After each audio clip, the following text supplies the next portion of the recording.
Please explain to the viewers why you say Islam is not a religion, it's a way of life. Islam is not a religion, it is a way of life. First of all, the Most Honorable Elijah Muhammad said it. Why did he say it? Because religion, and like any other term, it has two definitions. It has connotation and denotation.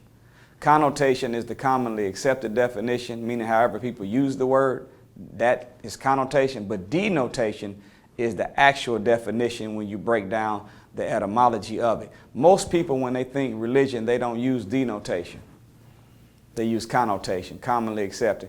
And religion in this world has been something that you put on Sunday and you take off on Monday. So most people are the regular savage Negro 6 days a week, and then now they become, when they put on their outfit, a religious person on that Sunday. So the Most Honorable Elijah Muhammad, he's going to war with that kind of mentality because it does not work for transformation of human life, and it will not work for man to gain the favor of God and become what he believes in. So once you say Islam is not a religion, but it is a way of life, it changes your concept, your connotation for your expression. It's not a bow tie and suit on practice. It's not a head covering and a jalabiyah. It's not outfit. It's not Sunday. It's not Friday prayer. If it's a way of life and life is all the time, then it's something I take with me everywhere I go. So I bring Islam with me in the kitchen when I'm cooking food. That's why no pork is on my plate. I bring Islam with me whenever I'm doing business transaction. That's why I treat other people the way I want to be treated. So once you make it a way of life, then it becomes a spiritual system that you use to govern your behavior in all categories. The denotation of religion. The word religion, prefix re, means to do again. Religion comes from the Greek meaning to get to God. So religion is supposed to be a spiritual system that gets you back into being one with God. Well, that presupposes that we once were with God, if we got to get back to being with him. So whenever a spiritual system tells you that come join and you can become a believer, come join, you'll be a worshiper, come join, you can be an apostle, you can be a saint, come, you can be a companion, you can be a prophet. That's not the real goal of religion. The goal of religion is not for man to go back into sainthood or apostleship. The goal of religion is to get back to God. The goal of religion should be a spiritual system that makes you into a God.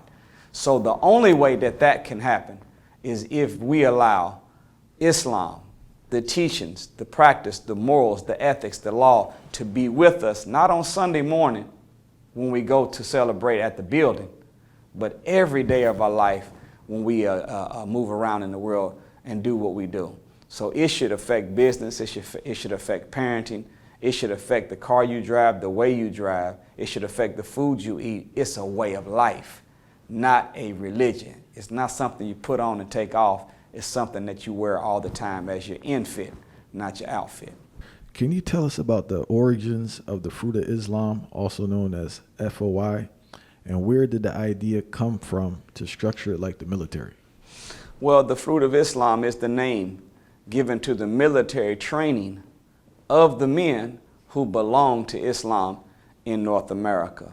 This system of disciplined military training inside of a divine system was born out of the founder of the Nation of Islam, Master Fard Muhammad, the one that came from Mecca, traveled 9,000 miles by himself and came to Detroit, found the Honorable Elijah Muhammad and taught him. This is a man we believe that God intervened in our affairs in his person. And so he is the establisher of the not just the message, but the method, not just the word that we teach, but the way. He's not just giving us the consciousness, he also gave us a culture. He didn't give us just language, he gave us law. And inside of that language or law, inside of that method is the structure of manhood training, military training, spiritual training, economic development on both sides, the male and the female. So the FOI is really any male member that has accepted the teachings of the Honorable Elijah Muhammad. You come under that spiritual military training to become a soldier for God in the army of Allah. And why is the FOI so successful in turning men around? Well, there's an old saying that you can't heal what you do not feel. And it is out of that concept that when you unpack the variables of both Bible and Holy Quran, very rarely are messengers sent. They're almost always raised. Why? Because when you raise someone to be a messenger from among a people that went through the same hell that you're catching, but yet became who he is, then it destroys the excuse mechanism in your brain that you can't do it too. So what makes us, I think, so effective is that, one, we weren't sent from another country. We're raised from the streets just like our brothers are in the streets. And the fact that we came up and caught the same hell at the same place at the same time from the same enemy they're catching hell, yet in the midst of that, we can be sane, sober, respectful, honorable, and disciplined. It lets them know that they can do it too. So because we are and were once them, it makes them to know that if you were once me and you became what I'm looking at, then I too can do it as well. So that's part. And then, of course, Master Father Muhammad told us that it's going to take more than just teaching to raise us. And on one side, that's chastisement from God to get us correct. But on the proactive side, it's the kind of love that you're supposed to show your brothers. So we are taught that you're not a Muslim until you love, desire, or want for your brother what you love, desire, and want for yourself. We're taught that brother, base word of brother, is other. Your brother is your other self. So whatever you want done to you, you got to be found doing it to your other self, your other you. So because of that concept, we operate with a certain kind of love for our brothers, like the love we have for ourselves. So we're more invested in trying to snatch the brother, hold the brother, get him from the clutches of Satan, walk him through a process that he can become the great man he's born to be. Do you think this the previous generation was easier to, I don't want to say mold, but guide in a new direction versus this new generation? To some extent, to some extent, because these new weapons of mass distraction are greater than what they were in the times past.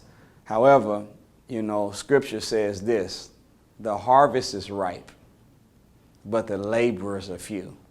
So whenever a harvest is ripe, it's ready for the picking. It's our job to be better laborers and work harder to get them. And I think that because of more distractions being present, it makes it more challenging. But what does it say in physics? For every action there is in nature is equal and opposite reaction. So yeah, there is more distraction, but there also is more information available. Just in my little time on the planet, when I wanted to get knowledge, wisdom, and understanding to be able to go out and try to teach and inspire somebody, I had to go dig in books. I had to get an encyclopedia set. I had to go to the library, spend 6-8 hours flipping through index cards, writing down hand notes. But now you can pull out your phone and just say, you don't even have to type, just tell Google. So we have no excuse. Yes, there are more distractions available to this generation than it was the last, but there's also easier access to gain more knowledge, wisdom, and understanding in our generation than there was in the past. So our job as the laborers, as the saviors, is to employ that equal and opposite reaction and use access to knowledge to equalize or neutralize the distraction. And I think we have no excuse. We should be able to get them just as fast as we used to get them in the 50s and 60s. So the answer is yes and no.